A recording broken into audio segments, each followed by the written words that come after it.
Uši v pozore. Čaute šikuliaci, viete, o čom sa budeme rozprávať dnes? Dám vám malú pomôcku. Tak čo? Ak ste povedali hady, bingo. Aj keď presnejšie je plazy, pretože okrem hadov sú v tejto skupine aj jašterice, korytnačky alebo krokodíly. Plazy majú dlhé pretiahnuté telo a chvost. Niektoré majú 4 nohy, napríklad tie krokodíly alebo korytnačky, a niektoré sú úplne bez nôh, ako hady. Kedysi dávno, pred miliónmi rokov, mali predkovia hadov končatiny, ale keďže žili a pohybovali sa v úzkých norách, vysokej tráve či pod lístím, telo sa bez nôh šúchalo rýchlejšie a tichšie. Neprekážali mu ani kamene, ani korene. Preto sa im nohy postupne zmenšovali a ich vývin sa dnes zastaví ešte keď sú vo vajíčku. Pohybujú sa teda takým plazivým vlnením. Napríklad jaštericiam nohy ostali, lebo žili v trochu inom prostredí a na otvorených miestach je rýchly beh účinnejší ako plazenie. A čo myslíte, akú kožu majú plazy? Slizkú alebo suchú? Kto povedal suchú, má úplnú pravdu. Aj keď hovoríme slizký ako had, koža plazov je tvorená zo šupiniek, ktoré sa lesknú, ale slizké nie sú ani náhodou. Koža im inak nerastie spolu s telom a preto ju z času na čas zhadzujú. Môže to byť po kúskoch, rohovatením, ale hady ju vedia zvliecť aj naraz celú ako starú pančuchu. Plazy dýchajú pľúcami tak ako my. Väčšinou kladú vajíčka na suché a teplé miesta. Vajíčka majú kožovitý obal a nesmú premrznúť ani premoknúť. Páčia sa im napríklad slnečné miesta s pieskovou pôdou, kde vyhrabú jamku a vajíčka do nej bezpečne uložia. Niektoré druhy však prinášajú na svet aj živé mláďatá. O deti sa obyčajne dlho nestarajú. Mladé sa musia veľmi rýchlo naučiť ukryť, zahriať a uloviť si prvú potravu. Ozaj. A viete, čo žerie väčšina plazov? Sú to byliny, rôzne plody a korienky, alebo je to mäso, teda iné živočíchy ako napríklad hmyz, slimáky alebo myši. Je to hlavne mäso. Svojim lovením pomáhajú v prírode udržiavať rovnováhu. Ak nám náhodou nejaký plaz prejde cez chodník, môžeme ho pozorovať, ale inak sa ho nedotýkame a necháme ho na pokoji. Väčšina druhov je plachá a pred človekom vezme nohy na plecia, aj keď žiadne nemá. Najčastejšie ich môžeš vidieť vyhrievať sa na teplých miestach, pretože milujú slnko. Keď je teplo, sú čulé a rýchle. Zimu nemajú veľmi radi a tak ju radšej prespia. Zalezú do dier, pod kameň alebo sa uložia v pôde a dobrú noc. Vidíme sa na jar. Zaujímavé je, že na rozdiel od cicavcov a vtákov, plazy nemajú stálu teplotu.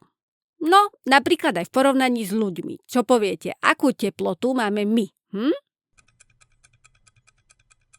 Ak ste povedali, že okolo 36 stupňov Celzia, vynikajúce. Keď máte viac ako 37, zrejme na vás už lezie choroba. Na svoju teplotu nemáte veľký vplyv, telo si ju totižto drží automaticky. U plazov je to inak. Teplota ich tela môže byť okolo 5 stupňov počas zimného spánku až po viac ako 30 stupňov v lete. Upravujú si ju sami svojim správaním. Keď potrebujú energiu a teplo, vyhrievajú sa na slnku, keď sa potrebujú schladiť, idú do tieňa či do vody. Zároveň platí, že v teple sú aktívne a v chlade naopak. U nás zo všetkých hadov najčastejšie môžeš vidieť užovku obyčajnú alebo inak užovku obojkovú. Rozoznať ju môžeš celkom jednoducho. Za hlavou má totiž 2 žlté oblúčiky, ktoré trochu pripomínajú taký malý žltý obojok. Okrem toho má na chrbte aj rady tmavých škvrniek. Najčastejšie ju stretieme na mokrých lúkach, pri potokoch alebo jazerách, pretože je výborný plavec. Páči sa jej aj blízko nás ľudí, napríklad v pivniciach. Keď je teplo, vyhrieva sa na kameňoch a pňoch. A čo povieš, je užovka jedovatá? Nie, takže bať sa jej nemusíš. Na rozdiel od slimákov, žiab alebo menších rybiek, tie totiž uloví rýchlym výpadom a celú obeť zaživa prehltne. Na druhej strane aj užovka sa môže stať chutnou korisťou, napríklad pre líšky alebo kuny. Má však svoje triky, ako sa ochrániť. Vie napríklad zahrať mŕtvolu. Otočí sa na chrbát, otvorí papuľu a nehybne leží. Okrem toho môže vypustiť aj hrozne smradlavú bielu tekutinu. Tá síce nie je jedovatá, ale poriadne zníži chuť na jedlo. Užovka kladie vajíčka a jej mláďatá sú veľmi šikovné. Už od začiatku vedia plávať a loviť drobnú korisť. Cez zimu si dávajú užovky pauzu. Často zimujú spolu viaceré v rôznych štrbinách, norách alebo pod koreňmi stromov. Ďalším plazom, ktorého môžeme u nás vidieť, je jašterica múrová. Čo myslíte, kde ju môžeme stretnúť najčastejšie? To bolo ľahké, že? Tak ako hovorí jej meno, práve na rôznych múrikoch alebo na kameňoch. Jej štíhle telo s dlhým chvostom môže mať rôzne odtiene hnedej a taký sieťovaný vzor. Má 4 nohy a na prstoch ostré pazúriky, ktoré jej pomáhajú práve pri lezení po tých múrikoch. Ak ju chceš vidieť, musíš byť potichu a veľmi sa nehýbať, pretože rýchlo reaguje na každý pohyb či zvuk. Tak ako väčšina plazov, aj jašterica múrová miluje slnko. V chlade spomalí a schová sa hlboko v škáre. Keď chce, dokáže sa sploštiť tak, že sa vojde aj do štrbiny, kam by sme nedali ani prst. Mláďatá sa liahnu v lete z vajíčok a tak ako pri užovke vedia sa postarať sami o seba. Jašterice si pochutia na pavúkoch, motýloch, chrobákoch či inom hmyze. A čo myslíte, majú aj oni nejaké zaujímavé obranné triky? Veru áno. Síce jašterice nie sú jedovaté, ale keď sa zľaknú a cítia sa ohrozené, dokážu odhodiť chvost, aby od seba odpútali pozornosť. Ten sa ešte chvíľu mrví a jašterica má čas ujsť. Neskôr jej dorastie nový, ale ten je väčšinou už kratší. Pozor, pozor, jašterica múrová patrí medzi ohrozené druhy. To znamená, že ju prosím vás určite nestražte a ani neskúšajte nejako ohroziť, aby ste videli, ako ten chvost odhadzuje. V prírode je ich totižto stále menej a je chránená aj zákonom. Takže ak ju uvidíte, nechajte ju na pokoji. Urobíte dobrú vec pre prírodu a zároveň sa vyhnete aj pokute.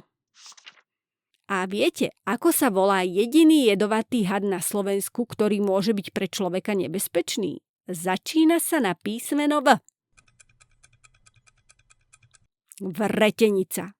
Má hlavu ako trojuholník a spoznáte ju podľa cikcakov na jej chrbte. Najväčší tromf má ale v ústach. 2 dlhé, duté, jedové zuby. Keď má pokoj, sklopí ich ako nožíky. Ale keď sa bráni, vysunie ich a pri rýchlom štipnutí vstreknú do tela obete jed ako 2 malé inekcie. Ide však najmä o obranu, keď na niekto napríklad stúpi alebo ju chytá. Takže ju treba nechať čo? Na pokoji. Ak ju uvidíš, pomaly od nej odstúp a odíď. A čo myslíš? Kladie aj vretenica vajíčka ako užovka alebo jašterica? Veru nie, je totiž živorodá. Mláďatá sa liahnú ešte v jej tele a na svet prichádzajú už samostatné, niekedy ich je aj 10 naraz. Zaujímavým plazom je inak aj korytnačka so svojím pancierom. Jednu časť má na bruchu a druhú na chrbte. V ňom má diery na svoje 4 nohy, hlavu a chvost. A tipnite si, koľko má taká korytnačka zubov, chyták, lebo nemá žiadny. Za to je tvrdé ďasná, rozhryzú aj mrkvu alebo kus mesa. Na suchu sa inak motá dosť pomaly, ale vo vode vie zapnúť turbo a fičí dosť rýchlo. Práve korytnačky sú rekordérky a dožívajú sa zo všetkých plazov najdlhšie. Niektoré druhy pokojne aj 100 rokov. Tak čo? Dáme si malé opakovanie o plazoch a potom aj pár pekných otázočiek? Poďme na to. Plazy sú zväčša podlhovasté živočíchy, z ktorých niektoré majú 4 nohy a iné sú úplne bez nôh. Majú suchú kožu pokrytú šupinami. Ich telesná teplota je nestála, preto sa vyhrievajú na slnku a v zime prespávajú. Dýchajú plúcami, tak ako my ľudia, a väčšinou kladú kožovité vajíčka, ale niektoré druhy rodia aj živé mláďatá. Väčšina plázov je mäsožravá a žerie hmyz, ryby alebo iné malé živočíchy. Medzi plazy patria napríklad hady, jašterice, korytnačky alebo krokodíly. Tak a poďme teraz na tie naše kontrolné otázočky. Otázka číslo 1.